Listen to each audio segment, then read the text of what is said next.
তেখেতে কৰিছে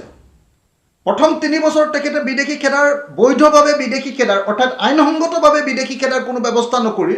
এতিয়া বছৰটোৰ শেষত যেতিয়া তেওঁৰ চৰকাৰ শেষ হ'বলৈ হ'ল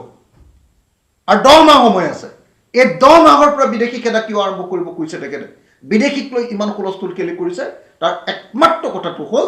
যে এতিয়া হিন্দু মুছলমানৰ ৰাজনীতি কৰি 2026 চনৰ নিৰ্বাচনী বৰ্তৰণি পাৰ হ'বৰ কাৰণে তেখেতে কাম কৰিব কৈছে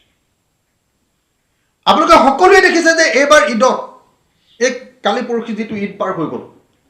তাত কটন কলেজৰ ওচৰত গৰু মাংস ওলাইছে ধুবুৰী টাউনত কৰবাত গৰু মাংস ওলাইছে হিন্দু এলেকাত নিষিদ্ধ মাংস ওলাইছে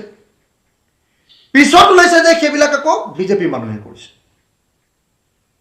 এই কামটো বিজেপিৰ মানুহে কৰিছে কোনো সংখ্যালঘু মানুহে ধুবুৰীত কৰা নাই কোনোবা মহিলা ওলাইছে যে হিন্দু মহিলাই এই কামটো কৰিছে বিজেপিৰ লগত জড়িত মহিলাই কৰিছে গতিকে এই মুহূৰ্তত আমি দেখিবলৈ পাইছো যে হিন্দু মুছলমানৰ ৰাজনীতি কৰিবৰ কাৰণে এই চৰকাৰখনে 3টা কাম এতিয়া কৰিব